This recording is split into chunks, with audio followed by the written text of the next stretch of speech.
Welcome, listeners, to today's episode of the Black Business Roundtable. I am your host, Doug Blacksher, broadcasting to you live from the city of Diversity, Oakland, California.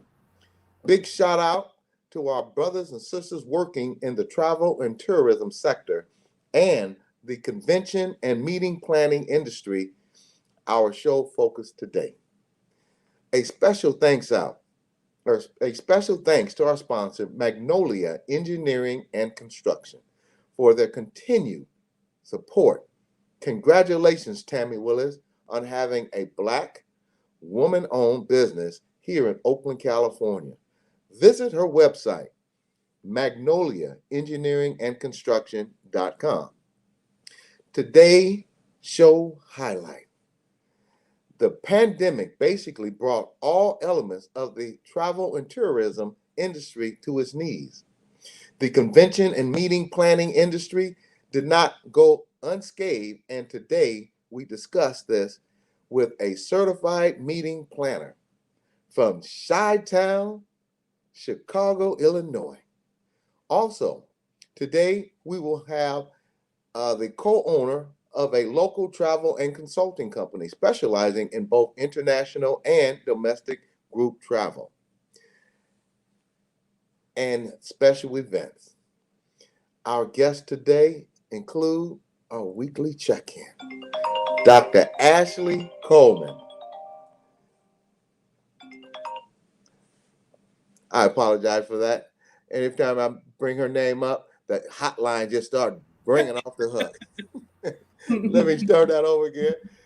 Our guests today include our weekly check-in, Dr. Ashley Coleman, Doctor of Psychology, Department Chair, Assistant Professor of Psychology at University of the West. Welcome, Dr. Ashley, as our national audience needs you to enlighten us with a dose of therapeutic Thursday. Thank you, Doug. How are you doing? Oh, girl, it's always a pleasure to see you. When I look at you, my blood pressure goes down, my anxiety goes down, and I'm squeezing my stick to what you told me to manage my anxiety. Thank you, Dr. Ashley. Welcome. Discussing economic impact of traveling and tourism in our community today is attorney Janani Ramashan Esquire, a friend of the show and a social justice and community activist. She has earned a degree from Stanford University and UC Berkeley School of Law and has served on the Oakland Public Ethics Committee and presently on the California Commission on and Asian Pacific Islander American Affairs. Janani for California.com if you want to reach her and find out what's going on, what she's doing, what great things she's doing out there. For the first time on our show today is Alita D. Harris Finley, CMP PCA. She graduated from Wayne State University in Detroit, Michigan, with a BA in Public Administration in 1996 and obtained her meeting certification, CMP, in 2011. Her career started in government working for several elected politicians in Michigan. She transitioned to hospitality to keep the mindset of serving others. Miss Mrs. Harris Finley hospitality career has spanned almost 20 years, and her titles have included meeting planner, manager, senior manager, and director of meetings. She has held positions at several noteworthy associations, including the American Association and presently, the American Bar Association and presently the American College of Surgeons. Ms. Harris speaks at industry events on topics of leadership and returning to safe and healthy meeting by developing health security plans and procedures. In addition, She received a certification as a Pandemic Compliance Advisor, PCA, from the Health Education Services. Dr. Ashley, can you introduce our second person, please? Absolutely. Thank Another you. first timer on our show today is Ms. Kay Barrett, who is the co-owner of Unique Travel Services, which was started in June 1997 and has been in business just shy of 25 years. The company specializes in both international and domestic group travel and special events. The travel business has taken her to the Middle East, Europe, Bahamas, Mexican Riviera, and throughout the majority of the US. Ms. Barrett is also a 30-plus year member of the Bay Area chapter of Gamma Phi Delta Sorority Incorporated and serves as the regional financial secretary and as the local Gamma Chi chapter president. Ms. Barrett participates in many charity events throughout the year and gives back to her community of Oakland, California. She's also a graduate of Cal State University Hayward, which is now CSU East Bay, where she obtained a bachelor's in sociology/social work. Great guest today, Doug. Well, in light of all this pandemic stuff going on and the devastating impact that the pandemic has played on the travel industry and event planning, this is going to be a great topic. Dr. Ashley, please, we pray that you continue to support and co-host and give therapeutic enlightenment to not only me, but to the audience, who I believe has come to use you as a dose of weekly relaxation to move forward in their weekly events and meetings and ongoing. So thank you, Dr. Ashley. Thank you. We mentioned this political race previously and will continue to do so on the Black Business Roundtable podcast. Val Demings, 2022 Senate campaign, former Orlando police chief, seeking to unseat little Marco Rubio. Little Marco, pack your little bags, put your little shoes on, and head on up out of there so Val Demings can clean up the mess that you created down there in Florida. In Florida, running for the Senate, her campaign tagline is "Never Tire." So stay ready, Florida, so you don't have to get ready. The election date, November 8th, 2022. Dr. Ashley, and now for the news of the day, please, Dr. Ashley, take it away. Thank you. Thank you. And I'm going to take a deep breath before I launch into this, because I know that this week we've seen a lot of injustice and something that I'll comment on later. But on this day, on September 23rd, 1955, an all-white jury in Tallahatchie County, Mississippi, acquitted Roy Bryant and John Millam, the two white men who murdered Emmett Till, who we know was 14 years old at the time of his gruesome murder. And despite the fact that Black citizens comprised over 63% of Tallahatchie County's population, not a single Black person served on the jury. Under state law, only registered voters qualified as jurors, and not one Black citizen in Tallahatchie County was eligible to register to vote at the time. This, again, is a sobering reminder of events that have occurred, and if we're not careful, how history can repeat itself. This word comes from, this is courtesy of the Equal Justice Initiative. For more information to read in detail about Mr. Emmett Till's story, as well as other history that EJI has preserved, please visit www.calendar.eji.org.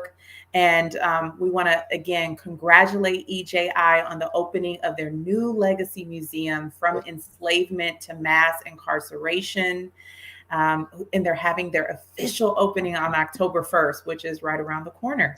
So again, thank you to Equal Justice Initiative for preserving history and for sharing it with us and our listeners. Dr. Ashley, thank you very much. And audience, look at that beautiful headpiece hat that our doctor is wearing today. I think she's planning to go to France pretty soon. Once again, our weekly check-in with our very own Dr. Ashley Coleman, Doctor of Psychology. Dr. Ashley, please take it away. Thank you. Thank you, Doug. Happy Thursday to our listeners. Um, Congratulate yourselves for making it this far during the week. This is officially fall season, which is why I decided to wear my beret because I'm in the spirit of burnt oranges and tans and hot teas and watching the leaves change and the seasons change. But just like the historical moment that I just referenced in the gruesome murder of Emmett Till, my father likes to remind me that history can repeat itself. And what I like to talk about again, I know I talked about how anxiety can work for us, but I want to talk about trauma. And I want to talk about the horrific trauma that was witnessed and how the Haitian brothers and sisters were being treated at the border of Del Rio, Texas. And I think it's really important to highlight this because when we talk about productivity and showing up in our businesses, showing up in our relationships, we can have hard days and then we can have traumatizing days. And being aware of those differences. Last week, I talked to you about game plan, how to reframe your mind when you've had a bad morning. What can you do? The stress ball, the football that I had. Doug, you referenced the stick, the exercise, the good food, all these things that can be healing and centering, right? For and help us with anxiety and look at our mindset and what are we saying? And all those things are what we call in psychology locus of control within ourselves. But what we don't have control over is trauma or also vicarious trauma. And vicarious trauma can be from hearing or seeing traumatic images or hearing about traumatic experiences of loved ones or even someone through the media. And I want to be very real with our listeners because even as a clinical psychologist, I experienced vicarious trauma seeing Border Patrol on horses trying to corral human beings. And what's interesting, one of the areas that I really like to research is historical trauma, transgenerational trauma. As you know, again, a couple months ago, we had our mental health panel, and Dr. Elizabeth Burke, who's one of my colleagues, also researches historical trauma, and our mentors, Dr. Tama Bryan Davis, who's running for APA president. But I say this to say we have transgenerational trauma. Now, here I am, an older millennial, watching television. CNN brings this on, and the image, and now it's circulating across social media, imposed or images from slavery from 17 to 1800s. And then the image, the side-by-side image of what we saw in Del Rio, Texas. And even though I was not there those years, centuries ago, I had a visceral reaction. My stomach was tightened. I had heart palpitations. And I had a freeze moment. Those images on CNN and reporting what we needed to see, however, how the young kid said it hits different, it hits differently. It hit me differently. And I know I'm not alone in this. And it wasn't just, okay, I could use all the strategies that I have, and they were effective somewhat, but I had a hard time sleeping. And I had a hard time sleeping and I had a hard time going through my day. I was very aware of my privilege. I was very aware of the fact that not only had my ancestors fought for me to never experience that which was being displayed on television, but they also fought for me to never have to see that. So I was intentional of studying African American history at Howard University. However, again, there was no disclaimer when these images were put on television. There was no debriefing and normalizing of feelings, and there were no healing circles or hotlines put up if people wanted to talk about how to take care of themselves afterwards. And these are key things that need to be done when trauma is experienced. Why am I talking about that? Because often we may have individual trauma that's triggered, or as African Americans or people of color, collective trauma that renders it harder to get through the day. Right. And I reflected on the fact that I had a to-do list. I had things that needed to be done. But at that moment, I am an employee. I am in leadership positions. But first and foremost, I'm a person and I'm a Black woman.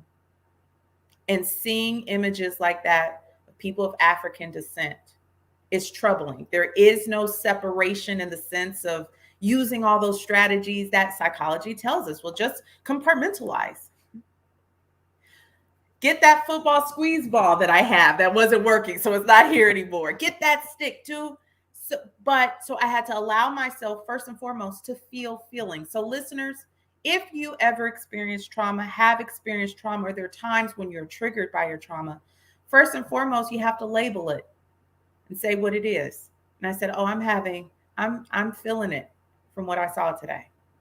I'm angry by what I saw today. I feel paralyzed by what I saw today. And then now, what do I need to do about it? Do I need to talk to someone about it? What can I do to take care of myself? Do I need to journal about it? Do I need to hear sounds or imagery? What can I do with these feelings? And so in the talking about it, in the journaling, it didn't make things go away.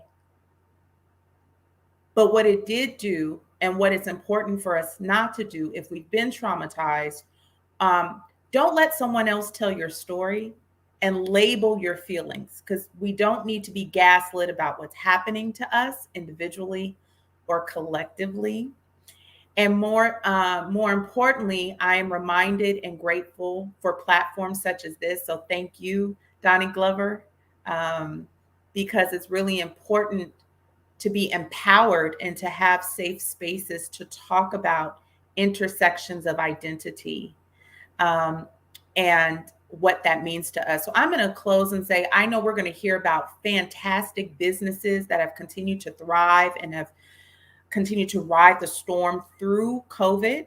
But before we think about our productivity and what we bring to someone else, honor your personhood. And there will always be a long line of people waiting to get things from you or have you perform. But make sure you're not another person on the list that's just demanding excellence performance. Honor yourselves. So I just want to leave our listeners with that. Thank you, Dr. Ashley. As I do my anxiety stress reduction here, I'd also like to follow up with thank Donnie Glover. And those of you out there, keep in mind the Donnie Glover, blackusa.news and bemorenews.com gives you the real news, and we need your support and anything you can do to get the word out that here is where you get the real Black news. Thank you. I'd also like to say, looking at the pictures of white men on horses, which appeared before they clarified it and cleared it up, that they were beating Black people and it looked like they were capturing or recapturing. I received many calls saying, did you guys see this? Do you believe this? So it's critical that you brought that up today, because many young people have been devastated by what they saw on TV and what they continue to see. This government needs to take a look at that and address it immediately. Thank you, Dr. Ashley. And I love that hat, girl. You're looking good. All right. Let's welcome back our guest, Janani Ramachandran, Esquire. Welcome, Janani, our legal expert that really cares about Oakland, California, and San Francisco Bay Area. Has Johnny come? Has Johnny come in yet? On this back in the. She's running a little bit late. Well, let's further examine what we saw as it relates to those men on horses. Now, I've seen a lot of roundups with Hispanics coming over the border, etc. But I've never seen the horse. And what did they call that? They said it wasn't a whip, but it was called a. No, I don't know the technical term for it, but Right. they actually mentioned today that they're examining the procedures, protocols of the Border Patrol, and are looking at now abolishing that, the use of Right. horses. Well, in this day and age, and Mhm. I often mention this, Black people are at the bottom of every poll, whether it be education, economics, health, you name it, we're at the bottom. And then just to see this, there are a lot of issues out there in not only this country, but this world. But we need to, and I'll use this as an example. I've been working with the city of Oakland on its disparity study regarding Black businesses only getting 6 cents out of every dollar going on government contracts out of Oakland. And the disparity study showed out of $450 million, 6 cents out of every dollar goes to Black-owned company. And then we wonder why there is a devastating economic downfall, devastating economic where we are at the bottom. And we've got to start with the local politics. And I see Janani's on there. Hey, Janani, Hi. wonderful party, girlfriend. Yeah.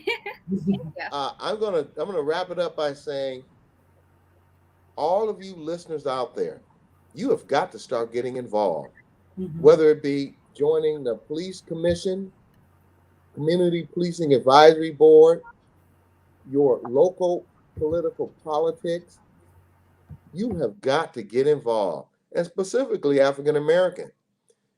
Act like it's a concert, and I can't think of any new names, so I'm gonna go with 50 Cent or Beyonce or Jay-Z, and find time once a week or once every 2 weeks to enjoy understanding the politics that are changing to better or and improve our community or not. Thank you. Janani Ramachandran, please take it away, hon. Thank you for inviting me to be here. My name is Janani Ramachandran. I'm an attorney in Oakland and former candidate for California State Assembly. Right. Janani, we have a question for you today. First question is, do you have any insight on incentives that the city of Oakland is offering to encourage the return of travel and tourism industry to Alameda County, which encompasses Oakland, California? Thank you. So I do not have insight on that, but I do know what they're not doing right now. And that is supporting workers in the travel and tourism industry.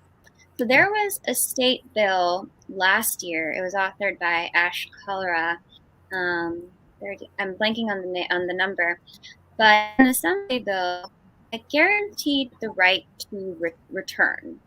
So the most heavily hit industries, which included airline and hospitality, this bill would require employers to rehire the very employees that were laid off and prioritize them in the seniority process. And unfortunately, that bill did not make it through. It was vetoed by our governor. It passed narrowly and then was vetoed. And I think that piece about where workers are in the hospitality and airline sector is really important right now, because air travel levels might be increasing closer and closer to pre-pandemic levels, but tourism is not.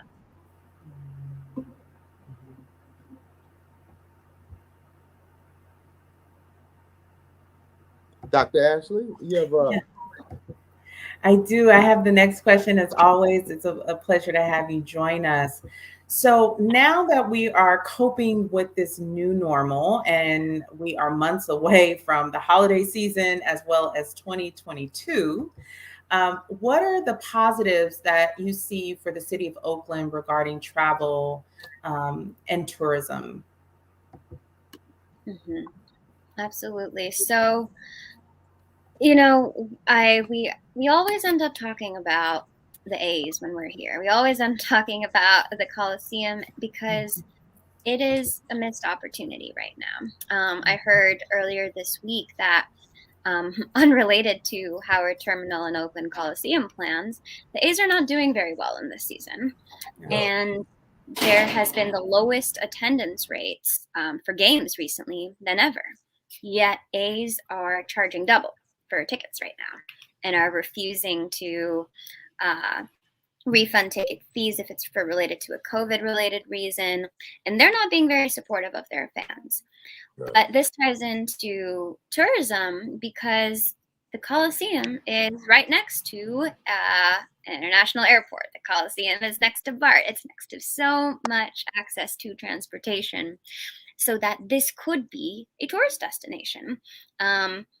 People, if partly if days were doing better, but if we had more of a dedicated effort to bring in tourists to watch A's game, if we, instead of focusing on the Howard Terminal, redoubled on efforts to improve the Coliseum because it absolutely needs work, that could be something that brings people in.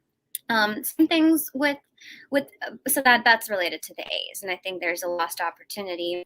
But on the positive, the Coliseum is more than the sports stadium. It is a concert hall. It is a performance venue, and coming from the performing arts world myself, I do know how live music venue spaces are coming back, and people really do travel to see specific artists and performers, especially because the Coliseum has always boasted, world-class artists from all sorts of backgrounds.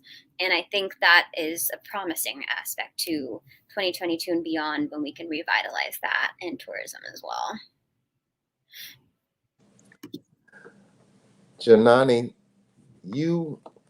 I have a question, but when you said the A's are charging double first, and then second, as the studies have shown, the Oakland Coliseum is ranked number 5th in this nation for its location in regards to accessibility to the airport, accessibility to transportation, BART, AC Transit, the busing, the train.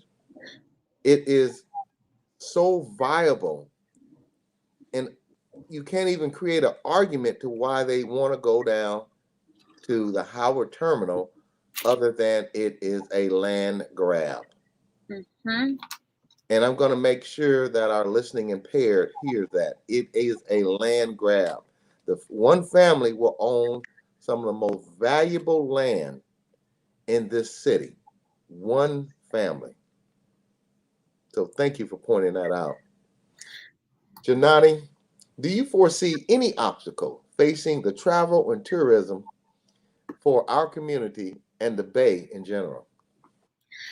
I think when it comes to travel and tourism, particularly hospitality industry, we need to factor in the shifting landscape of technology and Airbnbs and the damage that these industries might cause on the hotel industry, on the motel industry, and also on gentrification. So when we think about on one hand, Airbnbs are allowing are cheaper options usually than your average hotel, are cheaper than, or probably as inexpensive as a motel room, often in someone's house. But nowadays we're seeing outside market speculators buy up properties, buy up houses for the purpose of renting them out as Airbnbs. It's one thing if it's, I know, and there are plenty of people for real reasons. They have to leave their home for a few months, and they say, okay, well, for whatever family, professional reasons, why not rent it out while I'm gone, have someone around, and make a little income? Makes sense. But if you are purposefully going in for to purchase properties to make a profit off of that, thus denying someone else in Oakland from living in that property. Exactly. That is harming our economy. That is stimulating gentrification more than it has to. And I always, housing is a big issue of mine. I tie this back to the Ellis Act, which was something I spoke a lot about in my state assembly campaign. Ellis Act is allows one form of evictions, basically, if a landlord wants to withdraw a unit from the rental market. They can then evict everyone from a specific building. We are seeing Ellis Act evictions and threats of evictions more than ever during the pandemic because our eviction moratorium does not cover them. So one of the reasons for withdrawing property from the rental market is to convert them into condos or Airbnb rentals. And we have seen this happen. We've seen it happen, especially in San Francisco, where buildings full of elderly tenants who have lived in their buildings forever have lost their homes because the owner converts them into Airbnb rentals. This has happened, and there's a threat of it happening more. So if we need to support our hospitality industry. And, I'm not saying that I've used Airbnbs myself. I'm not saying that we deny the use of technology, but we need to figure out a way to make it work so it doesn't continue to gentrify Oakland. Exactly. Dr. Ashley? Well, first of all, Janani, thank you for shedding light on that. You said the Ellis Act? Mm-hmm. Okay, because I do know friends who have relatives who have been adversely impacted by that, specifically in San Francisco.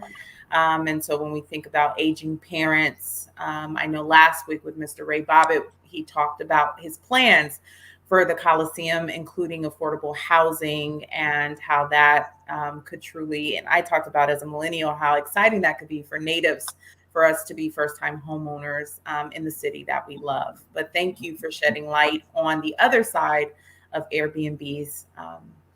And as always, you come as a regular friend of the show and shed so much knowledge and just your spirit. So we always appreciate you and want to invite our listeners to keep up with Janani in two ways. One, by coming and listening to our show, where she will be recurrently sharing wisdom, but also by visiting her website, www.jananiforca.com.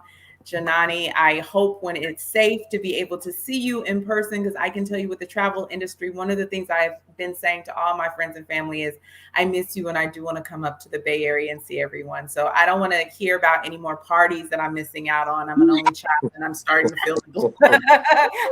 feel excluded here, but really hope when everything balances out that I can find a way to safely travel. And absolutely. Yeah. I look forward to it. Thank you for having me. Thank you, Janani. Janani, it is always a pleasure, and you are always welcome on the show. We will see you next week, as usual, on the Black Business Roundtable. Thank you, and have a great day. Thank you. Dr. Ashley, please take it away with our sponsorship. Absolutely. So thank you again, Mr. Donnie Glover of blackusa.news and bemorenews.com. Please be sure to tune in to our wonderful shows that are also on this platform. We have Sister Biz with Nicole and Tamara on Wednesdays, and also Black USA Crypto News with Brother Kamal Hubbard on Fridays. And also, we want to invite you to spend some time getting to learn about our main sponsor, Ms. Tammy Willis, who is owner of Magnolia Engineering and Construction. Visit her website on www.magnoliaengineeringandconstruction.com. Connect with Magnolia Engineering and Construction now on all social media platforms. Doug? Back to you.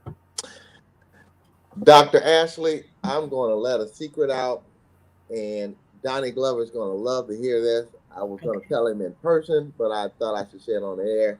Tammy Willis was invited to a Black-owned development project in Oakland, $72 million project that Tammy has been asked to bring her expertise, which will bring her a very nice ability to generate revenue for her company. And I'm sure Donnie Glover will love to hear that, because let me be clear to everyone out there. Sponsorship for these types of networks is critical. So when you find yourself tuning in and learning about what's going on, look for Black USA News, blackusa.news, bemorenews.com, Donnie Glover, and become a sponsor. We appreciate what you're doing. And as Dr. Ashley and I get together once a week for 2 hours, we don't get paid for that. But we do know that it takes money to keep the lights on and keep the program going. So become a sponsor of bemorenews.com, blackusa.news, and Donnie Glover. Now, back to business.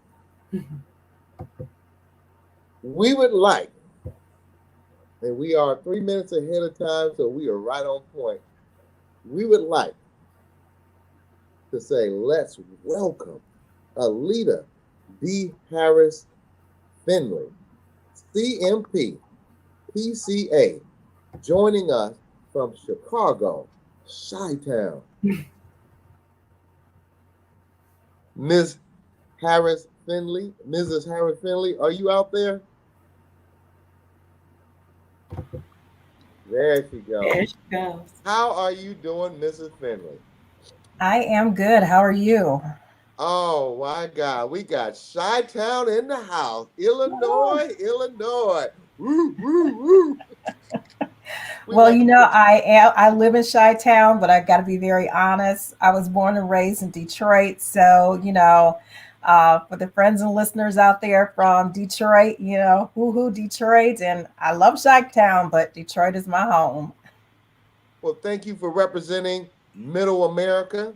And we look forward to having you on the show today and giving us the information we need to learn how very few people who do what you do what you do. Yes. As a woman of color, can you give us a brief history of your path to becoming a certified meeting planner, CMP? Thank you. What's really funny is that I was doing meeting planning when I didn't know I was doing meeting planning.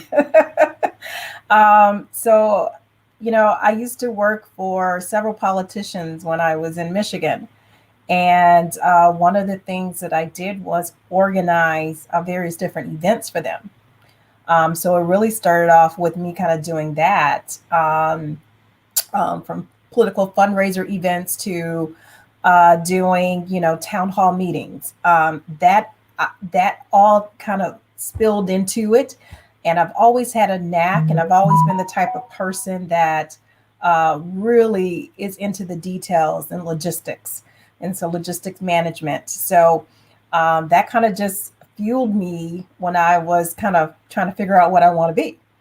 And so I moved to Illinois, Chicago, and started working at the American Bar Association as a meeting planner, and just fell in love with this career and this with the opportunity of being, doing logistics, looking at details, making sure that every little fine thing, that when you go into a meeting or a conference or go to an event, and there's a difference between event planning and meeting planning. So I just want to distinguish that too. Event planning is doing like weddings and, family reunions, but meeting planning is a different skill set. And what you'll find is that many meeting planners are also event planners, but event planners are not usually meeting planners. Meetings entails, education, and it entails, building speakers and things like that. And so it's a lot of logistical details that go into it. So I just fell in love with this, and for 20 years have been doing it. And a lot of people, say, well, I don't like my job. I love what I do. I have a passion for what I do, and I can't think about doing anything else. I even thought about going to law school, and even that didn't fuel me as much as, and even with law school, I wanted to go to law school so I can understand and learn more contracts, because that's a lot of what I do too, is dealing with contracts with hotels and convention centers all over. Even that was still fueled with staying in the hospitality industry. Ms. Harris Finley, as I'm listening to you and I'm seeing you beaming, I have to let you know, like in the mental health minute as therapy, my stomach is tight because I don't even like organizing Zoom meetings. Okay, so I'm already thinking about how your services are needed. So I'm thinking about the organizational skills, and for the nerds out there, scientific, the frontal lobe is our executive director and does everything with planning and organizing and order of operations and what should we do first. So I'm fascinated in seeing you beaming. So I'm so excited to have you here and to learn more about, because it takes a special person to have this expertise that you have. So I have the privilege to ask you the next two questions. So okay, let's go back in the day to pre-pandemic times, specifically looking at February 2020. Wow. We can go back there. Talk to us about what that first quarter of the year, what you were, I imagine, planning, what was on the books. What was life like for you at that time? Life was good. Life was good. So yeah, we're looking at, actually, I want to say around January, February, we started hearing this thing that was going on in China. But it wasn't too concerned, because I actually, where I work, I manage a team of 9 meeting planners. And so we do meetings from a 10-person small committee meeting to our big meetings, which is a citywide, which is over 10,000 people. And we have, on a good year, and when I say good year, I mean pre-pandemic, we were doing anywhere from 100 to 125, 30 meetings that ranged in that scope. And so as we started 2020, we had just remodeled our conference space at the American College of Surgeons. And we were really looking at the opportunity of growth and additional revenue that we can bring in, and selling the meeting space and all the fortune that was going to bring. Wow. And so we started hearing this thing in China that people were getting sick and all this stuff. And I was like, well, it's over in China. It's not here. It's not going to affect us here. But I had a meeting. One of our meetings was taking place in March.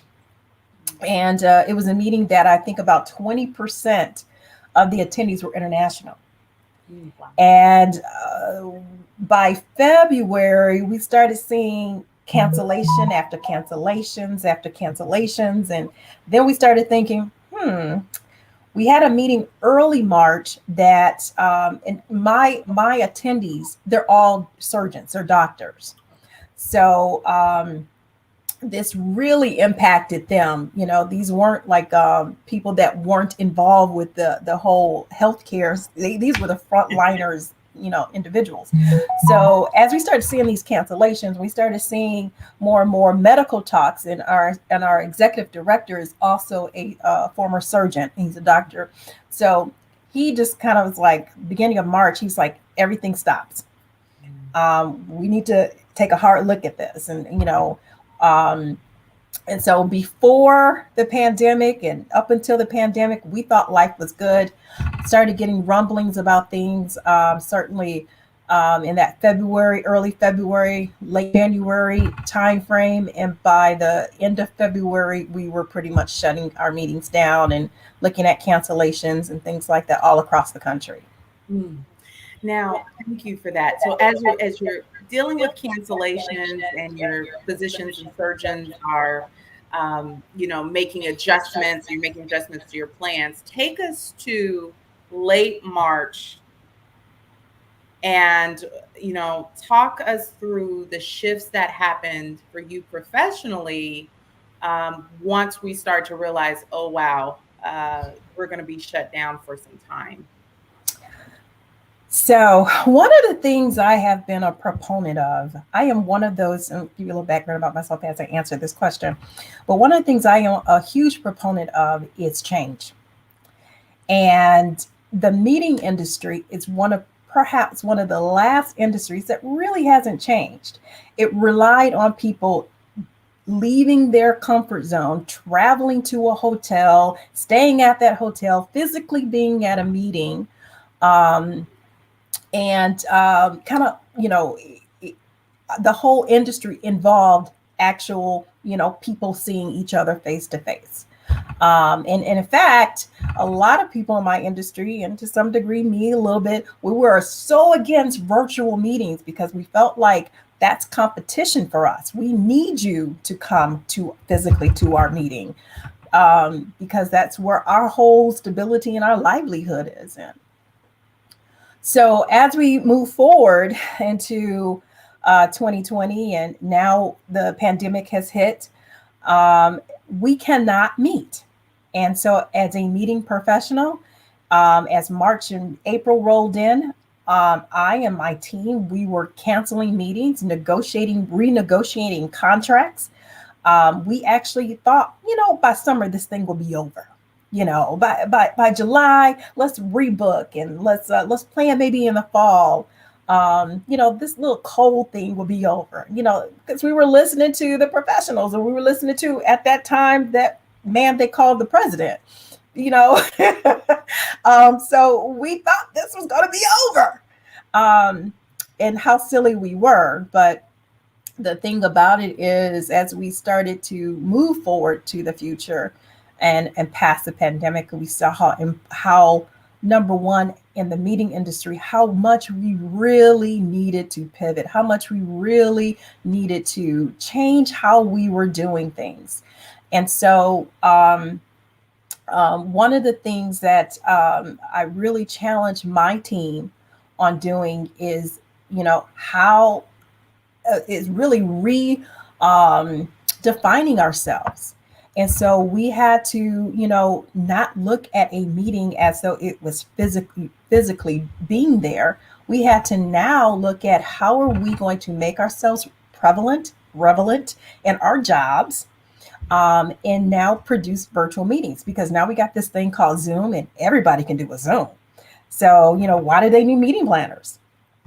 And so I was like, very, very vocal in the fact that in making ourselves prevalent and relevant, I and my team, we went out, we learned, other platforms. While Zoom is a great platform and allows you to do a lot, there's a lot you cannot do. And actually informing and getting informed about the different virtual platforms that are out there. I believe you all are using StreamYard, which is a very good platform. And it allows a virtual conversation, a virtual meeting to take place. There's so many others out there that we educated ourselves on, and we quickly, got out there to understand what is the competition doing, what is the information we need to have so that we can take it back. And so to our teams and then present these options. And so as we start to move past March and going into the fall of 2020, we had to, look at ways that we can certainly, introduce other things besides Zoom, which we were successful in doing.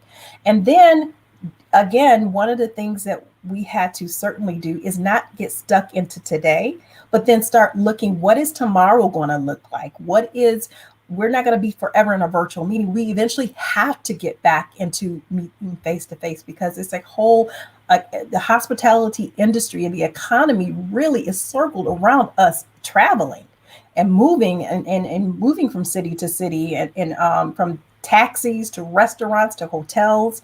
The impact that COVID has hit, I believe by by summer, my statistics have shown, I think I found this through PCMA, which is a meeting industry.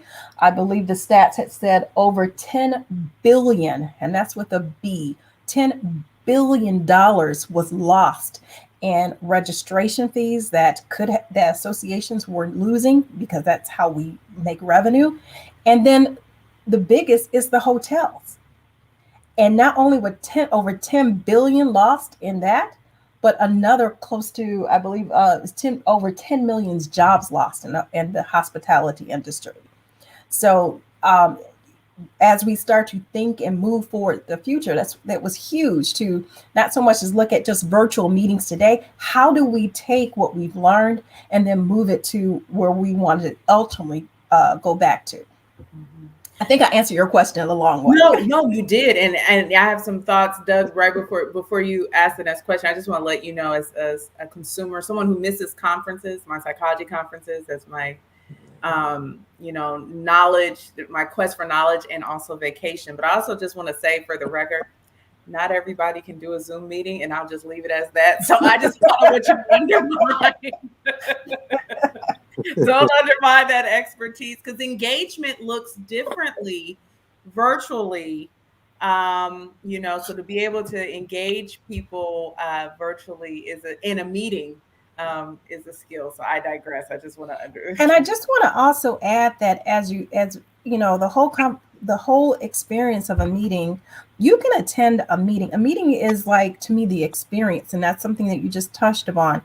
I have to produce the same meeting every year, but I cannot produce the same experience every year. Right. So, and the good and bad thing about virtual is that, yes, it's easy. You don't have to travel, but then you miss that experience. Mm-hmm. And I think that's something that one of the things, as we pivot towards virtual meetings, we also are pivoting to back to a face-to-face experience, because we're missing that. Outstanding description of what's going on and what you do. Mrs. Finley, what, as a certified meeting planner, in early 2020 changed meeting planning as you previously knew it to be for over 15 years by the end of March 2020? Thank you. Oh gosh, so much has changed. Like I said, we went from, the old school way of there's associations that totally never offered live streaming and virtual options in their meetings. And so now, actually, before joining the American College of Surgeons, I used to be with another organization. And with that organization, in the last couple of years that I was there, we actually started doing some streaming of one of our meetings and everything. But when I came to American College of Surgeons, that was one of the things they said, oh, no, we don't do that. We don't offer that because people won't come. So I mentioned those two experiences because there's a lot of organizations. Some are doing it and were doing it before the pandemic. But now we're seeing that we have to include virtual meetings in the option for that. And what I also have to really emphasize is that this is also a line of revenue, additional line of revenue, because now if you had 10,000 people that was physically coming to your meeting, but you have a membership of over 100,000, that's a huge gap of people that's not coming. And why are they not coming? They could not be coming for a number of reasons. Either they can't afford it, the timing, yada, yada, yada. So now what COVID, and I think that we have to, when life gives you lemons, you have to make the lemonade. So the lemonade that we've made out of COVID in the meeting industry is that we now see how much revenue you can obtain doing virtual meetings. And so you can still have your face-to-face and then open another line of revenue by offering that meeting virtually, because there are going to be people who just cannot come. Whether you make that at the same registration cost or you make that at a higher or lower cost, because as we all know, there's a lot of things we pay for the convenience. I pay some of my bills and there's a convenience fee for me paying online. So there, that is a additional revenue that people are looking at. And then the old way of thinking, certainly when you go to a conference and you go into an exhibit hall or a trade show and you see all the exhibitors there, another line of revenue that could be for organizations to look at is doing that virtually. So you have your physical exhibit hall, but then there are platforms that will offer virtual exhibit halls, and it's a sponsorship opportunity. It's additional line of revenue there. So COVID has taught us how to create additional revenue, how to definitely look at the world out of different lenses of just meeting face to face. When you talked about exhibit halls, I just got excited thinking about a conference and decision making with my colleagues and I about whether or not to attend our conferences virtually and what we were missing. And so as we think about the $10 billion loss of revenue, billion with the B. That also the significant job loss. What would you say to someone who maybe was in meeting planning or in event planning, since weddings had to be rescheduled, canceled, or other type of events? Yes. Someone who's in that field, Alita, what would you say to them about, is there possible resurgence or ways they can think of utilizing the skill sets and expertise that you have in a new way to kind of venture back into the field? That's one thing. If you're really in your heart of heart in this, you have a creative mind in you. Mm-hmm. And so I have a colleague in the industry that does event planning, and she actually has become busier in the world of COVID, doing drive-by showers and things like that, because people still it's our nature that we want to network, we want to interact. That's how we're wired. Mm-hmm. And so because we're wired to interact and engage in everything, we don't know how to turn that off. So we've been creative in doing these drive-by. It's unbelievable how that has really popped off. So I think we just really have to, if you really have a passion about this industry and you really want to be a part of it, the creativity is definitely, having the creativity is definitely a plus. But there is a lot of growth and that's going on, especially now that we've moved into the virtual side of things, because that has also opened a huge opportunity for us that we haven't had before, that we haven't done. A lot of my organization, we do over 100 and something meetings, and if none of those meetings had the capability, or were doing the this live streaming and the virtual end of it. So having now someone, in fact, we are actually looking at hiring someone that just total AV in-house, because now we have a need, someone who knows how to operate cameras and things like that in our conference space. So I think the job market certainly is open for those that are creative, and definitely those that are technical. Great. Mrs. Finley, your industry is intertwined with many other industries. Can you talk about the economic impact and how that trickles through to those other industries, as well as many of whom employ people of color?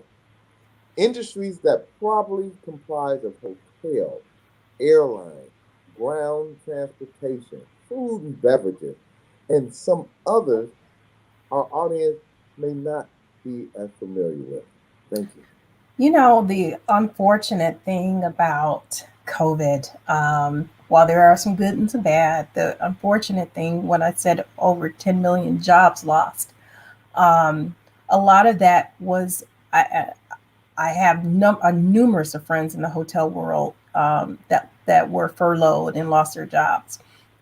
But on top of them, those that were really impacted were the housekeeping. were the cooks, were the bellmen. And those people usually look like us. So yeah, it's the impact has been really hard on the minority community. Um, you gonna say something, Doug? I'm sorry. I I had to put my hand up and say this. On a positive note on this, because some of these multi-billion-dollar hotels, and you know where I'm going with that, Yeah. billion-dollar hotel, airline, transportation, Uber, Lyft. Now they have to raise their wages to get people Yes. to come back and help them to continue to make those Yes. billions of dollars. Yes. So that is a positive note. And Yes. I'm gonna say this: the millionaire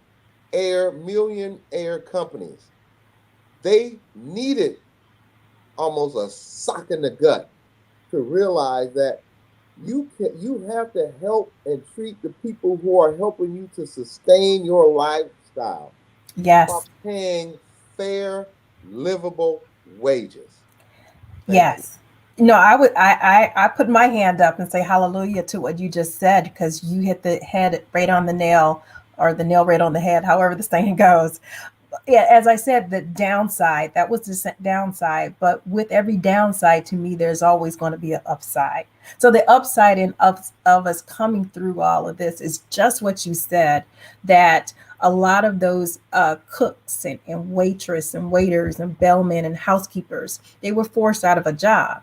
But what happened, and the beauty part about all of this, is that number one, the wages, because there's such a demand. I was in Miami for an advisory committee that I sit on, and in South Beach. And one of the things that was really interesting, this hotel, I was sitting with the general manager, the director of sales at the Fontainebleau in Miami, and they were saying that their hotel is huge, and they were so short on staff, and they were having this job fair, and I think less than 100 people or something showed up. But the learning lesson they got out of that is that, they had one like a couple months before, and that they were forced to increase their wages. And so the upside in all of this is that, making minimum wages, doing housekeeping, or doing those jobs that most people did not want to do, they realize how important they are, because a lot of those people went to go work for like an Amazon, or started working for other places where they can make more money. So why do I need, and it's not us just sitting at home saying, well, I'm making more on unemployment. It's truly, they were making more money somewhere else. Exactly. So I didn't want to go back to be a cook at Wendy's. And they were forced to definitely pay attention, and now forced to make a decision to raise the minimum wage, so that people that look like us are actually making wages that are comparable to just live. Mrs. Finley, thank you for articulating that critical part of this whole equation. Dr. Ashley, can you give us our sponsorship representation and acknowledgement? Thank you. Absolutely. Thank you again, Mr. Donnie Glover of BlackUSA.news and BeMoreNews.com. And be sure, listeners, to tune into Chapin Friends on Mondays, Party Marty Let's Talk on Tuesdays. Thank you again to Ms. Tammy Willis of Magnolia Engineering and Construction, whose vision is to further the presence of Black women in the construction and engineering industry through key partnerships and building contracts in the municipal, government, and transportation sectors. Back to you, Doug, so we can dive into part 2 of this discussion. I heard Miami, and again, I'm remembering years ago when I could fly, when I felt comfortable in flying to Miami. So want to hear more. Mrs. Finley, we're going to be going to France next year. I was asked to give a speech, so we might be asking you to plan a meeting and a party, because I told Dr. Ashley she's definitely going with me. I'm going to need some stress reduction. So make sure you open up 2 weeks next year on your schedule from the end of June to around July, because we're going to party hardy in France. And it sounds like you're the right person to plan it. And I just want to make one correction because I don't want to step on anybody's toes. My title is a senior manager. I am not the director of convention and meetings at American College. So just want to throw that out there just in case there's anybody watching. I am not the director. Well, you're doing a great job directing on this show here. So oh, thank you. Thank you for that clarification. Discussing what is and what is going to be in the convention and meeting planning industry, Alita D. Harris Finley, CMP out of Chi-Town, Chicago, Illinois. Dr. Ashley, can you shoot or fire off the next question, please? Sure. So now that we are riding the wave of this pandemic, can you share with us maybe how demand has changed for size of venue or any, let's say, domestic destinations that used to be hot spots that aren't as popular right now, or vice versa, any destinations that weren't really popular previously that now people are seeking to explore? I can't say that there's a demand for necessarily locations or whatever. I think where people want to go is where they're going to go. But I can say that, as we're looking towards the future, one of the things and hoping that we can move from completely virtual is getting us back to the face-to-face. And so one of the things I am heavily seeing in doing that and selecting locations is really making sure that we have what we call health security plans. And so that's something that within the American College of Surgeons that I've been very instrumental on and really speaking in the industry about is how do we move from a virtual meetings into getting the message and having our attendees safe at these meetings, because this virus is real. And so what we want to do as meeting professionals is to mitigate as much of any health crisis as possible. And so I think it is our duty and our role as the meeting professionals to make sure that we are doing things and doing our due diligence in the industry and helping us get to that point where we are creating a healthy environment and a health safe meeting for attendees to feel comfortable in doing.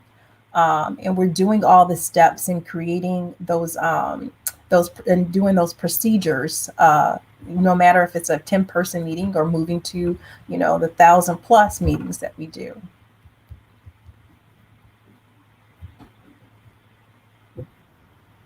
Event budgeting. How has this changed as your industry has had to adjust to a new hybrid model and or meeting platform? Is the cost the same, less, or more? Thank you. At where I work, we have this thing called hotel commissions. And basically that is a deal that, we as meeting planners, we cut with the hotel. If a room costs $100 a night, $10 comes back to my organization because I want a kickback for bringing my meeting to you, which will help our cost. So how has this impacted what we do is in my budget? My budget for hotel commissions and what we brought in at the American College of Surgeons was close to $400,000. Well, with COVID not meeting, guess what? You're not bringing in anything. So that was a huge impact on my budget. And so as we look forward and certainly in budgeting and things like that, I have to now plan, because we're those meetings that attracted, say, 500 people, realistically is not, because if you're offering virtual, is not going to bring in 500 people. So not bringing in 500 people, not capturing that revenue from hotel commissions. That's hotel money. That's revenue I'm not getting. So, as I talked about earlier, that's why streaming that could be a revenue generator and things like that. But I think one of the main things is understanding that as we move forward, those things as hotel commission, things like that, just doesn't exist or it's going to be minimal. I won't say it doesn't exist. It doesn't exist in a point in 2020 when we weren't meeting, but as we transition and start to meet again, hopefully we'll start capturing some revenue. But the budget itself, I know ours was really, really impacted, and we are not planning on ever going back to what we used to capture. So. Wow. That's a significant difference from 400,000 to losing that. So again, we hear that pivoting and the need to change.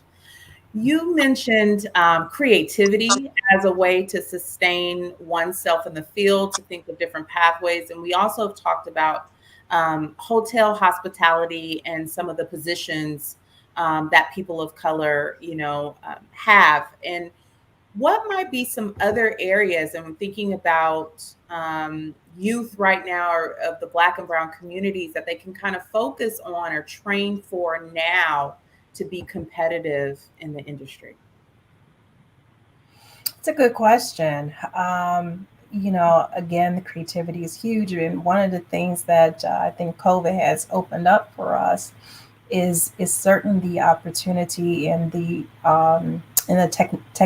technology side. I'm not saying that correctly, but in the technology side. And so understanding, like I said, at ACS, we have a conference space. And so before, we didn't have cameras in that conference space, and we didn't have to worry or do anything virtual. And so now we're looking at trying to find someone that knows how to handle and do AV and the various different options out there.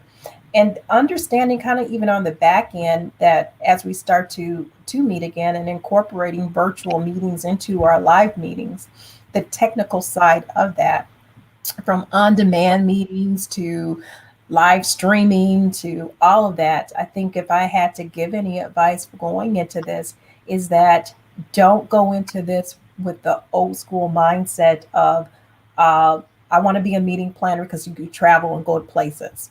That's not going to sustain you anymore, because a lot of travel budgets have been cut. And when travel budgets are cut, that means people do not attend, and they can't attend. For me, an American College of Surgeons, there are tons of hospitals throughout the country that have put a no travel in place throughout this year.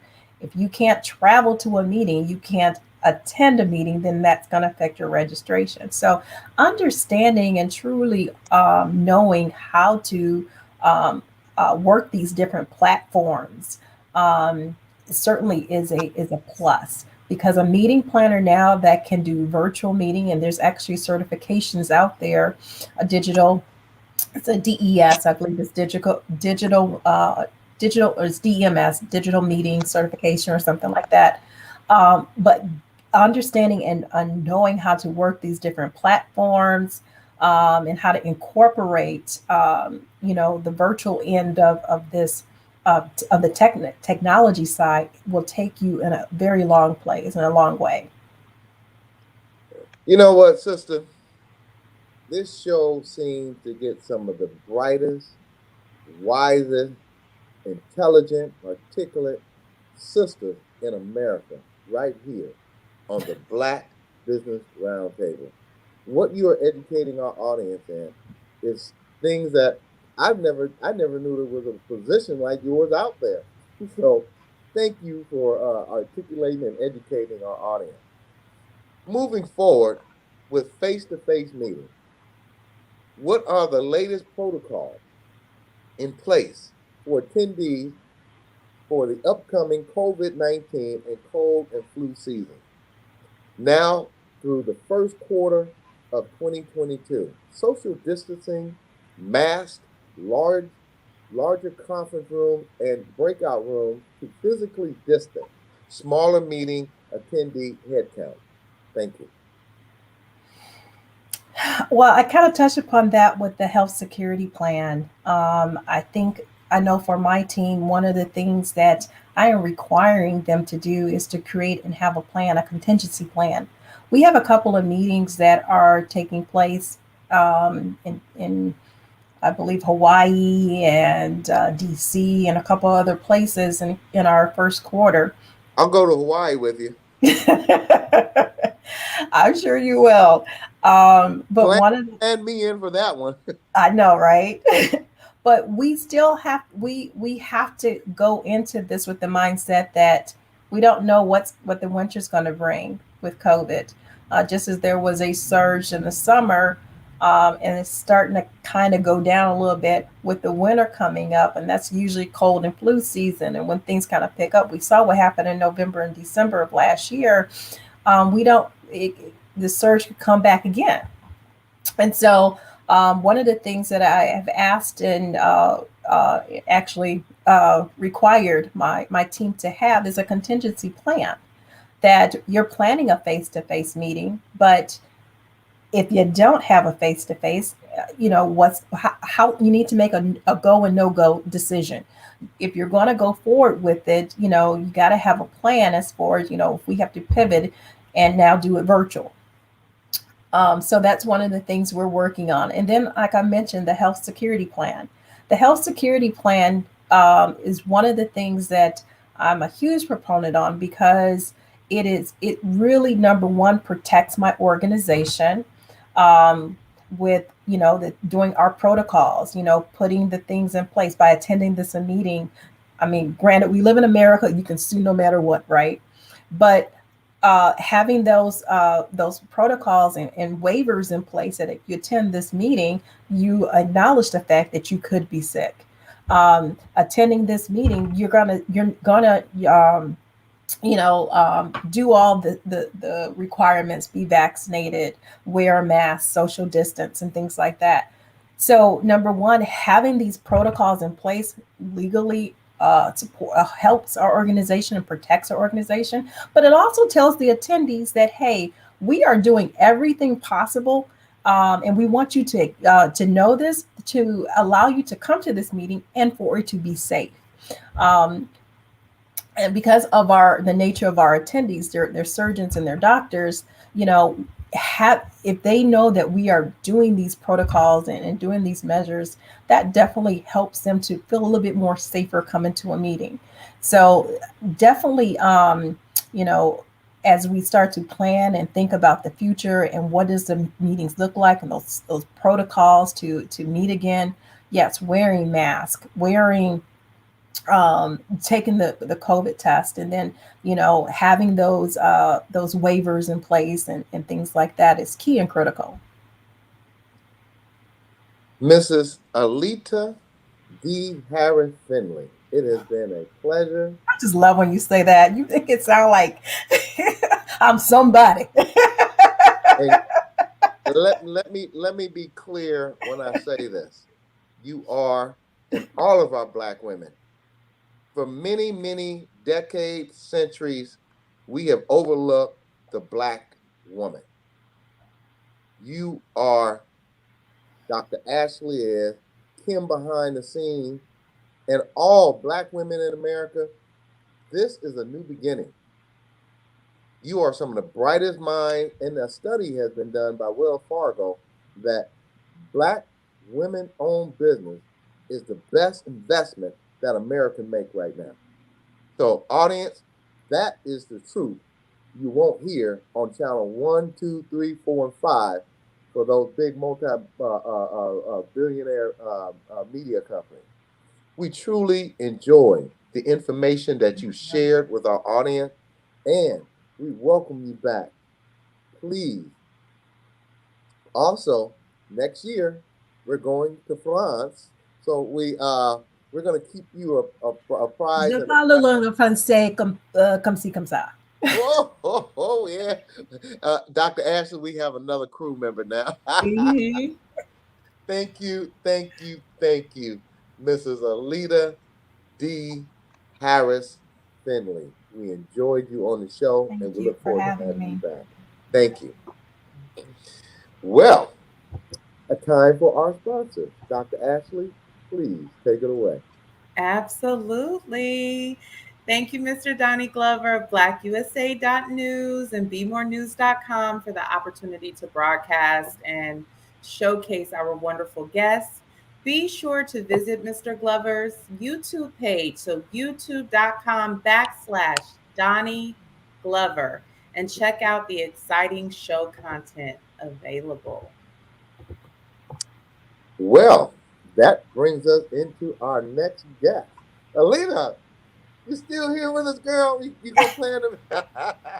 Well, I guess she didn't put me out yet, so I was waiting. I was just gonna keep on smiling until she put me out. Right. Well, our audience, which will love to see that beautiful Chi-Town, Illinois smile, girl. I remember when you came out here last year, a couple of years ago, you and your husband, and we had a wonderful dinner in San Francisco. Yes. Wow, it was great seeing you. Yes. I am missing out. I am missing out on these dinners and meet and greets. I'm telling you, with our guests. Well, I tell you, Dr. Ashley, that is really what has helped me with uh, being able to provide our audience, Black America, all of America, but specifically Black America, with the information that they don't see. They don't get to see Black women out there being doctors and lawyers and accountants, engineering and construction owners. That's why you have Black USA News. And I see our next guest is here. Let's welcome Kay Barrett, co-owner of Unique Travel Services. Dr. Ashley, please take it away. Okay, absolutely, Ms. Barrett. Thank you for being here with us this evening. I'd like to start off by just asking the first question: what put you on track to becoming the co-owner of Unique Travel Services? Again, a Black female-owned domestic, international, and group travel business. And a little birdie told me that this is your second career as well. So can you kind of share more about your journey? Well, let me get my camera straight here. Okay. It Yes, seems to be cutting me off of things. I'm not quite sure why. that's okay. We'll take some time. We were just talking about in our last segment, Ms. Barrett, I don't know if you saw about technology and how we've all had to adjust. So whether we're Yeah, it really is. Well, I'm trying to get there. Okay, here I here am. we go. Okay.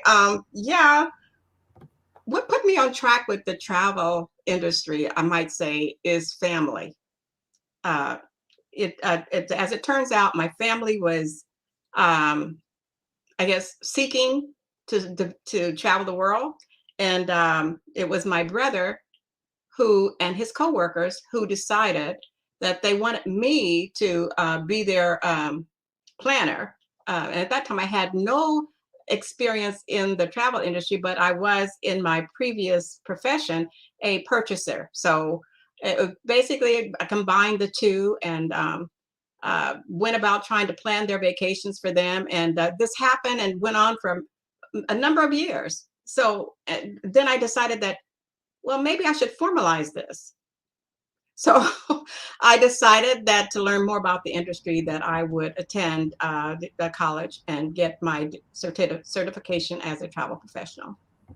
Wow. So recognizing gifts and providing a service that volunteering to provide a service that seemingly came natural to you, because planning with multiple people and family vacations at that, I imagine can be challenging, but it sounds like also rewarding. Well, it could be very challenging, and in the beginning, not really knowing about the travel industry, not having the insight behind it and how it worked.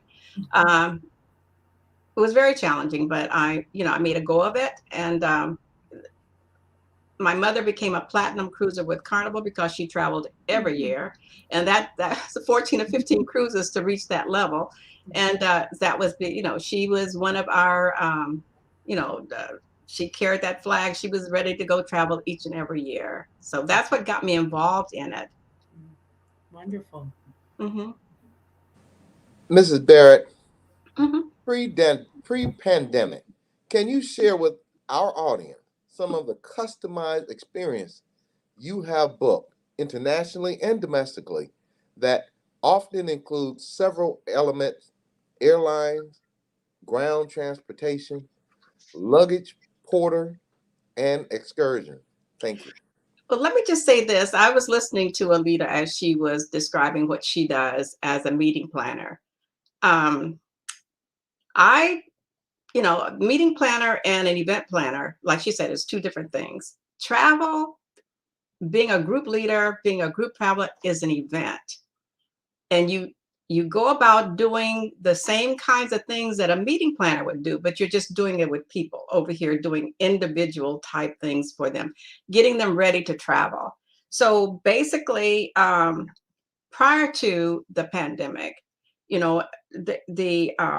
the kinds of travel that I had my people being involved in was that we visited the Europe, we visited the Caribbean, we visited the Africa.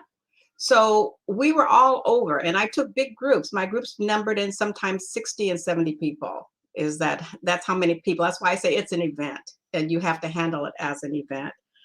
We did. I also am involved with a local Bay Area group that does annual trips to the historic Black colleges. There again, this is an event because here I have to plan for their air, their hotel, their ground transportation when they reach a destination. And they generally do, where the Black college tours take place. So I have to get them from the West Coast into the vicinity. And then we use ground transportation to carry them along the tour to end up generally in Washington, D.C. Just want to put that I'm a proud Howard University grad in there before. All right. I like that too. I like that too. Yeah, we've had a lot of the students that come out of this Bay Area have decided because of these tours that they have found out about what it is to be educated in a Black university, which has been this is the whole purpose of this, is to let you see that we as a people have our own, and they've been established, and they're historic in their nature. And so it warms my heart to be able to be a part of that. I think I'm auntie to all of them. Yeah. So this past before the pandemic, I had a tour that was going to be leaving for the spring break in April of that year. Wow. And basically everything was in place. The hotels were in place, ground transportation was in place, air was in place, and group air is no joke. And everything was in place for them. And it was just a heartbreak when the news came down that what happened is that it actually started on the East Coast and in the South, where the colleges started letting us know that they weren't accepting any students. So we had no choice but to pull back. But then it became the whole unraveling of all of that. Mm-hmm. And of course, there was a lot of anxiety that took place because there were monies involved. There were different pockets of monies involved. There was school monies involved. And it just took, by unraveling all that, it became a nightmare. So, but we managed it. We got it done. No one was prepared for this kind of event to take place in the United States. The providers, the service partners, no one was ready. Just prior, Mrs. Barrett, just prior to the pandemic, can you share what unique travel services had booked from March 2020 through April 2021 have been able to reschedule or cancel trips from the pandemic start back in 2020, please? Thank you. Well, like I said, we had the Historic Black College Tour was planned. But that's not the only group I work with. I also work with the group that's called Seniors on the Move, which is, I do safe and sane travel for seniors. And basically, I had two large groups planned. One was to go to visit, was a combination of Washington, D.C. and New York City for a show. And the other was going on an Alaskan cruise. Basically for me, I handle large groups, so I don't handle a whole lot of business in the year when you think about individual things. But in my group, we're talking about 200 and 300 activities that goes on with, although it's a group, everyone is an entity. Every account is a separate account. So it actually adds up to be a lot more than just 3 or 4 events. But I had like I said, I had the college tour was on the table. Washington, D.C., New York City was on the table. And the Alaskan cruise, all of them had been invested in. All of them monies had been put into the caring for those transactions. And basically, when the pandemic, we started getting word about the pandemic and things were coming down, and the bus companies that I was lining up at the other end, and the venues that they were supposed to see in Washington, D.C. were saying, no, it's not going to happen. It was just like you call it an avalanche. What happened on that end was just kind of like it came and it just pushed everything out. And you had to wait because nobody was prepared. There was no protocol for canceling of these events and how to, you can plan for one person to cancel, but when everything canceled, there was just no protocol. There was just no way, not even for the industry, the travel industry, to be able to be prepared for what that whole thing turned out to be. I have some situations where I just settled the case for some of those travelers within the last 2-3 months. And it's been going on for 18 months, but that's how long it took for them to unravel and back out, what had to come back to the customer. It was just a nightmare. And there was no revenues coming into our agencies. There was nothing. I mean, everything stopped. All the revenues that had come in had to go back because now we weren't protected from there being no commissions. Because basically when I'm dealing with groups, I'm not dealing in commissions. I'm just dealing with the group. So everything had to go back. So it was devastating. Wow, it sounds as such, Ms. Baird. And so when you talk about that avalanche, right, of cancellations, client refunds, and it sounds like battles to obtain refunds for clients. Oh. How did you cope with the stress of managing that? Again, like last segment, listening to Alita right now, again, for the audience, psychologists get stressed too. My stomach is in knots when you say avalanche. I feel like abort mission. But how did you cope with all of that pressure and then not having a protocol for said event? Well, first off, Ann, I knew that I was a representative for everyone that uses my services because there again, basically my services is kind of like a unique thing. That I think that's why we're unique travel services, is because I basically come to you as word of mouth and my services speak for themselves. So therefore, for me, it was imperative that I unravel and make sure that my customers hold, so that when it comes time and the doors open up again, that my customer will say, I trust her to do my business. And trust is a very big thing in this industry. You may not do a whole lot, but you do have to have the trust of the people that you work with, especially if you're dealing with seniors. Absolutely. And just another part of that, Ms. Bear, when I think about the responsibility, like your reputation, right? Word of mouth and business. Right. And it seems like not just unique, but the high quality of service that you like Mhm. to provide to your clients. Mhm. How did you balance what you couldn't control with expectations? Well, basically, for my clients, I basically held meetings with the group planners on the other side, or with the individuals themselves, or I held meetings to explain, to make sure that they knew exactly what was happening, that they weren't left in the dark about anything, and that whatever memos or anything that I wrote, I shared. So they knew that I was doing my part, and I shared with them the responses. So advocacy and transparency. Thank you. Mhm. Mhm. Most definitely. Ms. Barrett, present day pandemic travel do's and don'ts. Oh, What boy. documentation should you bring for travel like driver's license, birth certificate, or passport? Are originals required or are copies of original documents possible? There you go. Go ahead. Okay, basically, I've ran into some difficulty with misunderstandings from clients, and I've actually breaks my heart to for people to wind up at a port or place where you are leaving this country and you don't have the proper documentation. In our country, we've been spoiled here. Let me just say that.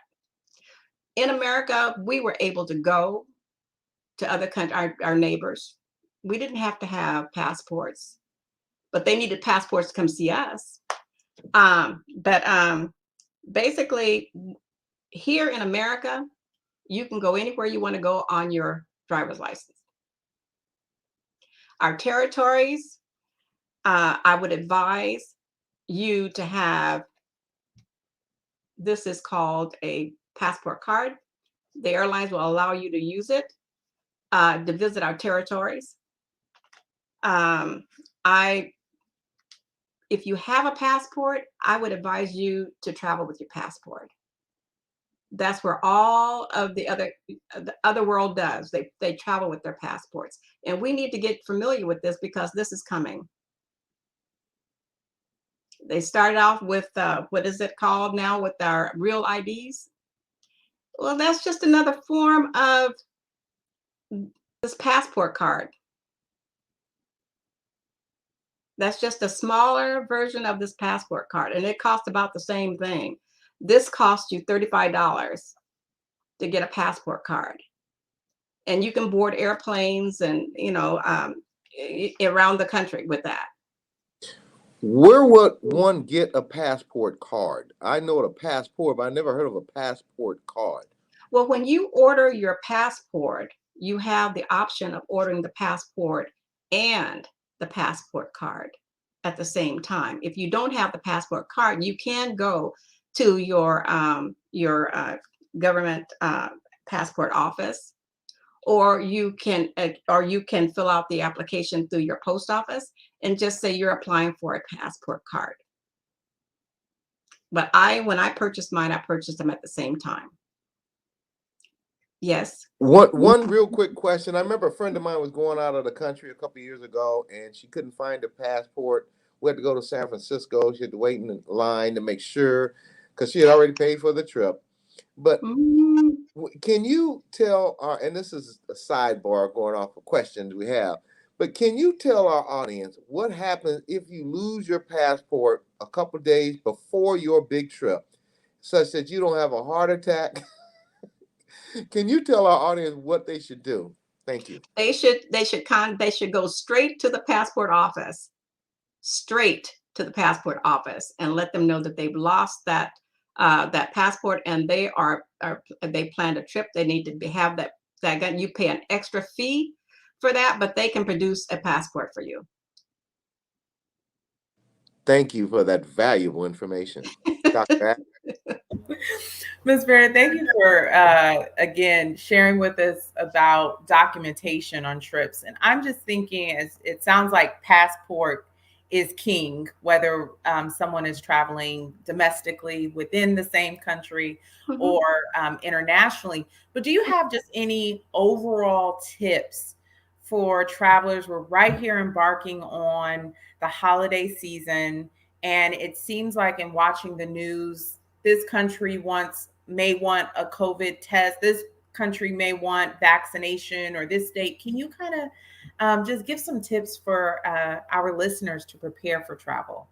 I just came back. I decided, my family, the family and friends decided that they would get busy early. They saw a window and they took opportunity of it. We just come back off a cruise. One of the things that was different about it is that not only did they call it a fully vaccinated cruise. Basically, that meant that 95% of the passengers had to be vaccinated. They left that window of 5% for children under 12 that could not be vaccinated. But they required their travelers to not only have the proof with their COVID vaccine card, but they also had them take a test 72 hours in advance of that travel. And you had to have that information with you when you came, and it was digital was fine. You could produce the results of your test fine. In fact, I had mine and just tapped on my medical providers or Kaiser. I tapped on tests. I showed it to them. They recorded the information there before they would allow me to proceed forward. But yeah, I think a lot of the travel out of the country for things, you're going to have to require that 72-hour test. And that's something that you can get easily. You can mostly go anywhere now and get a little test and to get the results sent to your phone and just be able to present that as you are embarking off onto your vacation. Mrs. Barrett, Mm-hmm. and I believe you answered this, but I wanted to make sure make sure our audience is clear, because after this pandemic, I think everybody's going to travel somewhere. Yeah. Is it best to get a passport, even for domestic travel, as documentation requirements seem to be changing week to week, and avoid accidentally not meeting a travel vendor's requirements? Thank you. I would say absolutely. Like I said before, we in this country, we're spoiled. We haven't had to have this kind of documentation to prove that we are citizens of this country. But as we alluded to before, it's coming into this country is getting more difficult for people of color, brown people, Black people, these kinds of things. So therefore, you don't want to get outside the country, not be able to get back too. So if you have your passport, you can come back. Well, I'd like to say this after watching this week's events regarding the southern border. If you don't have your passport, you can see white men on horse whipping you. How about that? That is so bad. That's really, really, really so bad. I looked and then I said, I can't look. This is just, it was just horrible to look at. I didn't see any white people getting whooped. I didn't see any Hispanics getting whooped. I didn't see any Asians getting whooped. I saw black people, and that's disgraceful. But It let's is. get back on. Well, I know in the newspaper today it was, and I don't want to go off script at all, but on newspaper today, they did have a resignation at the White House because of that treatment that was shown to the Haitian people. So hopefully the message is there. It's not going to be tolerated. Disgraceful. But, yes, it is. But like I said, I think passports, we're spoiled in this country, and I think that the expense of a passport is not that great. And to have a document that you can use to travel and not have to worry about whether you have proper documentation is needed. And yes, to be fully vaccinated. And if you have to get that booster, get it, because we're not sure when they're going to say that's mandatory as well. So you want to have your proof of vaccination and your passport, keep them together so that when you travel, that you won't be turned away. And one other thought before we go forward is that please, copies of a passport is not proof of it's just you have to have the real document. They will allow a copy of your birth certificate, but they will not allow a copy of the passport. That and for international travel, I'm sorry, international travel, the travel card don't work either. Okay. This only works domestically. And that brings us into the next question. What is the procedure to acquire a passport and the cost? Thank you. Okay. You have to complete the application. You can get that from your main post office or at your federal office. The cost for the passport is about $115, and if you add the $115, and if you add the card with it, it comes to be about $145, and that is worth it.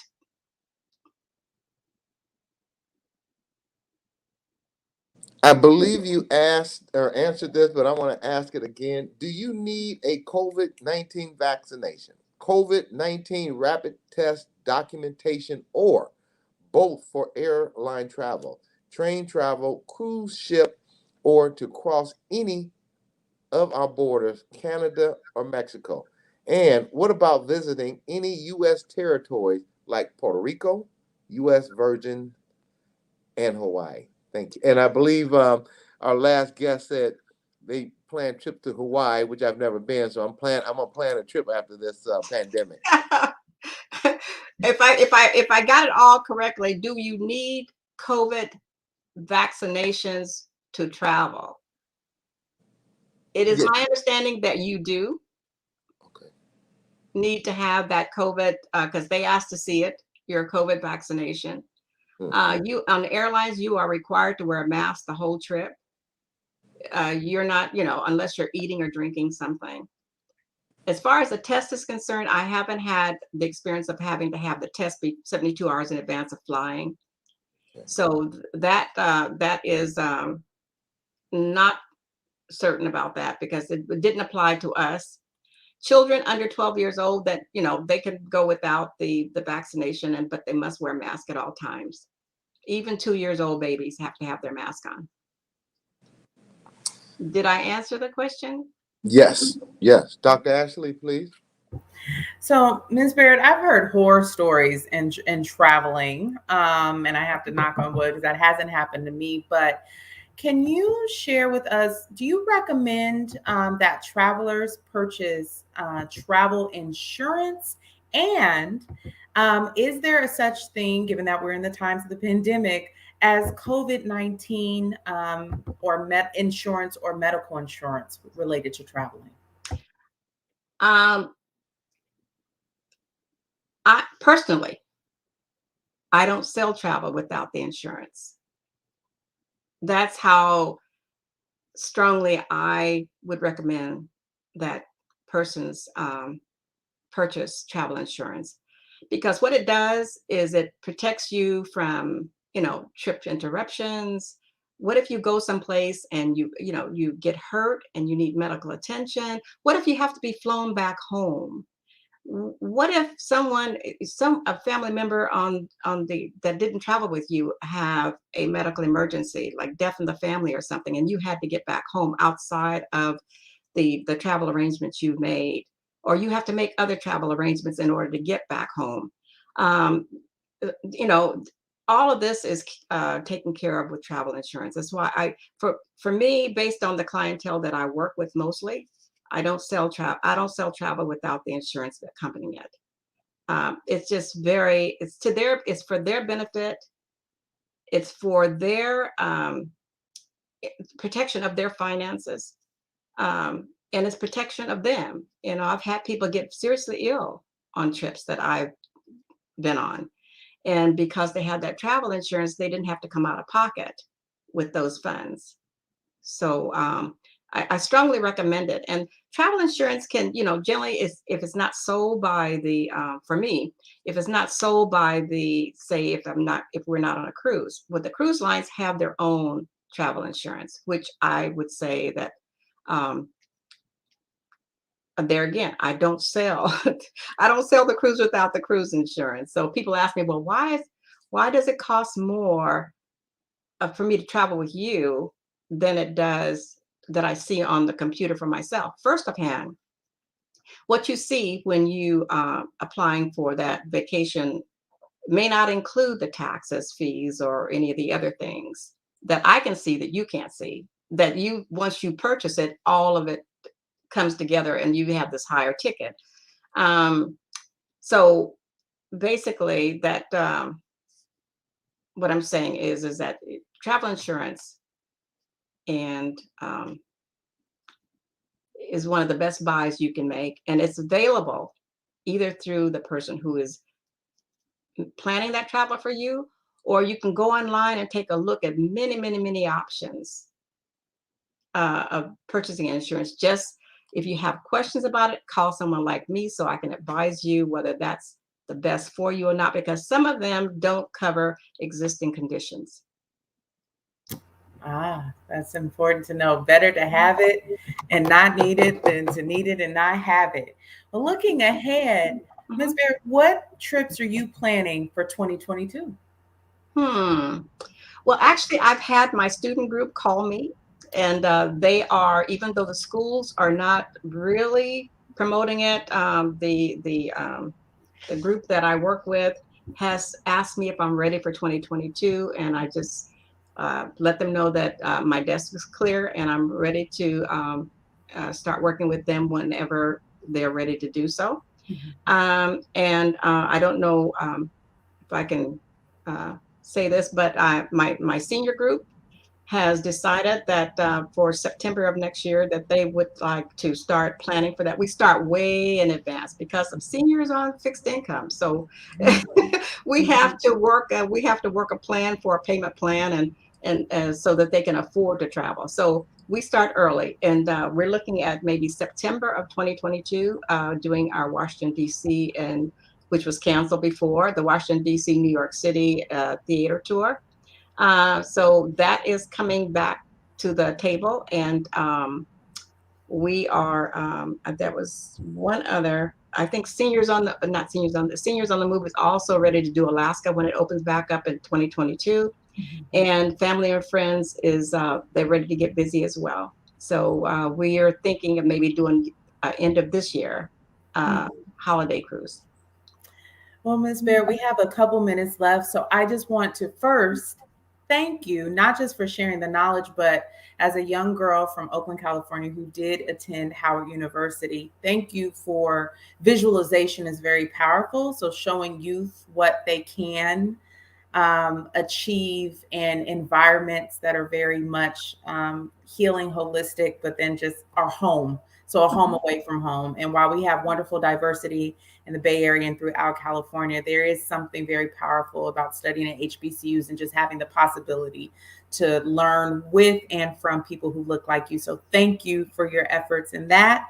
And then for last but not least, because all of us want to travel, how can our listeners get in touch with you? We know we have your email address, but what do you feel comfortable as far as connection to connecting our listeners to Unique Travel Services? Well, basically, the email address is the best way to reach me. I go on my emails and I check it out. If there's anything there, I will definitely get back to everybody. That means everything is centralized for me, and I know where to go to answer the questions and so forth and so on. So I think the email that I see on the screen here is a very good email address for me. Awesome. Thank you. Doug? Ms. Barrett, I got a couple of short that are offline, but I have to ask that. How safe is it to travel now, in your opinion? I mean, when you basically, good question. Yeah, but with this pandemic going on, I'm supposed to be going back to the East Coast after we sign this big deal. But I would like to know, do I have a serious concern about this COVID sitting on a plane with people who I don't know throughout traveling from the East Coast, or excuse me, the West Coast to the East Coast? And the second question is, would it be safer to get a flight straight from San Francisco to Baltimore, or go for the economy package, which you'll you'll do 10 transfers and you'll get there tomorrow? So, in your opinion, can you briefly explain that? Thank you. I would advise you, first offhand, yes, I feel it is safe to travel. Oh, You okay. know, I think that it's safe to travel, but you have to be the person who makes sure that you are taking care of oneself. Right. You wear your mask, you practice the washing the hands, sanitizing the hands, and don't try to stay your distances as much as you can. If you're sitting on an airplane, you really can. But we flew, and with the wearing the mask and sanitizing your hands, and things worked really well in the airports. And if I had my choice, I would always book. I want to go direct. I don't want to stop here, there, and everywhere. I want to go from here to there. At least I know where I left from. I know I'm sitting next to somebody, and I'm going to try to get the aisle if I can, because I don't want to be, the middle or the window seat. Some people like windows, but I would prefer to be on the aisle where there's more. I feel like there's more circulation of air and stuff. So basically, just keep that in mind. If you're flying on something like Southwest Airlines, sometimes their flights are not full, so you can have that center seat empty. Although lately they've been canceling flights in order to have them packed full. But I would say if you're going to go, just get a nonstop. Ms. Barrett, we appreciate your input on this show today. Your information has been priceless and valuable, and not just to the audience, to me, because I was seriously wondering, do I want to travel back to the East Coast, especially now, if it was safe, and you answered that question. Yeah, it's safe. Thank you for coming on the show today. We're working with 4 minutes. I'd like to thank you for taking the time to inform and educate our audience on safe domestic and international travel. Thank you, Ms. Barrett. You're welcome. Thank you to our weekly special guest, Dr. Ashley Coleman, Doctor of Psychology. Thank you to Janani Ramachandran, Esquire. Thank you again, all the way from Chicago, Alita D. Harris Finley, CMP PCA Senior Manager of Meeting Services at American College of Surgeons. A heartfelt thank you as well to Kay Barrett, co-owner of Unique Travel Services of Oakland, California. You can reach her LinkedIn or at Unique Travel Services 1997 at hotmail.com. Thank you all for for imparting your professional experience to our audience today. It was invaluable and it was priceless. And I'm getting ready to head up out of here next month now that I know it's okay to travel on. I was thinking of doing the that economy flight, but I'm going to go straight to where I need to go because I got it directly from a professional. A special shout out to Donnie Glover and current sponsor, Magnolia Engineering and Construction.